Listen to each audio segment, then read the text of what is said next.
So do you guys want to see propaganda unfold in real time? This is happening right now. Students at McGill University in Quebec, Canada went on strike on April 2nd to get their school to divest from companies helping Israel commit its genocide against Palestinians. The protest was organized by two main groups, the Student Society of McGill University and Solidarity for Palestinian Human Rights. They had planned a 3-day strike, which 72% of 4,000 student participants voted on. But then things got heated, so the university called the riot police.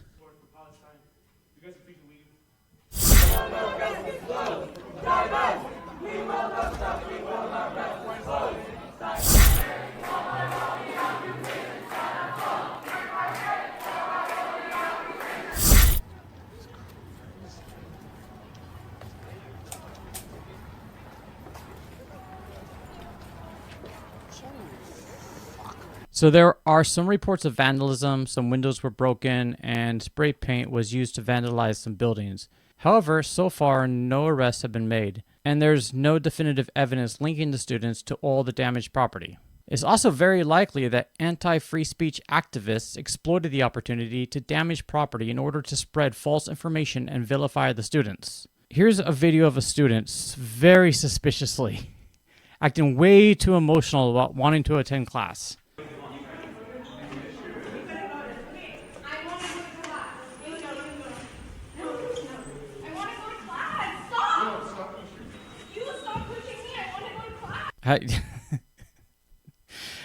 That student really wanted to attend class. She was very emotional about it. And it was just perfect timing that someone just happened to be filming with their phone. Sometimes the planets just align. And sometimes people stage fake events to try to vilify people that are trying to spread a good message. But the thing is, how can you believe anything they say when they lie about everything? As we speak, there are people right now, propagandists on X, that are trying to smear this protest. They're trying to turn it into...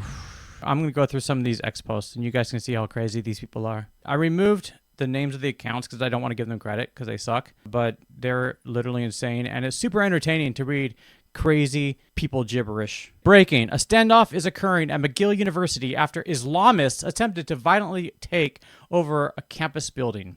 The entire campus is in a state of complete chaos right now. Jihadists, Islamists. Most of these students are Jewish. Here's another one. Chaos erupts at McGill University as reports emerge of Islamist groups physically taking over the campus, including buildings. Some students report being unable to attend classes and fear for their safety. Situation developing. Just because you say students fear for their safety doesn't actually mean it's happening.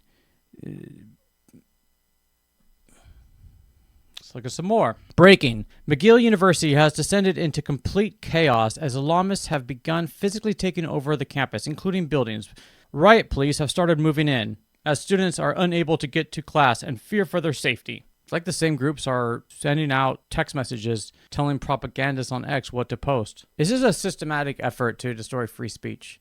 This is a systematic effort to take away all people's rights who oppose what's happening right now in the world. It almost sounds crazy to even say that, but it's 100% true. Look at this. Breaking. A line of police and cops on horses have now arrived at McGill University after jihadists have taken over the campus. Jihadists. Do you guys know what jihadists are? Do you guys remember ISIS? The Taliban? Those are jihadists. These are just students. There's a huge difference between students and jihadists. They're trying to paint pro-Palestinian protesters as pro-Hamas, as pro-terrorist, to smear their message so that the people committing these violent crimes against humanity can continue committing violent crimes against humanity because everybody who knows what they're doing is fucked up is too afraid to say anything because this is the kind of shit they do. I mean, you could just entertain yourself by reading crazy people's rants on Twitter. It's kind of how I spend my life. I don't get out much. Breaking. Riot police showed up at McGill University to liberate a building that was taken over by jihadists. There's that jihadist word again. There's a group behind these posts. These are not the same person making these posts, but they all sound very eerily similar. The terror supporters smashed windows and spray painted multiple classroom walls. This is not free speech. This is unlawful and criminal conduct. Well, It is unlawful and criminal conduct if they did that, but I don't know if they did that or not. And I don't even know the extent to which that stuff occurred. And ultimately, it doesn't matter. They're not jihadists that are trying to take over the school. These people are pure, the worst kind of evil. The worst people in the world. The scariest people in the world. Breaking. Terror supporters at McGill University physically block students from entering buildings and going to class. This is assault, not speech. This is not protesting Israel. This is unlawful conduct. How many schools has Israel blown up in the last year? How many universities has Israel blown up? How many university students, college students, has Israel murdered in the last year?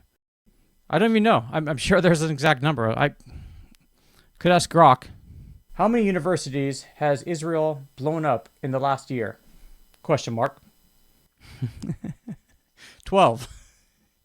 Israel's blown up 12 universities in the past year. Based on available information, Israel has damaged or destroyed all 12 universities in the Gaza Strip over the past year.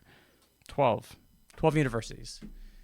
These people don't care about free speech, and they don't care about student safety. They don't care about human rights. They only care about their own greedy sustenance. Here's another example of them twisting what's going on, trying to turn this into almost like an anti-Semitic attack.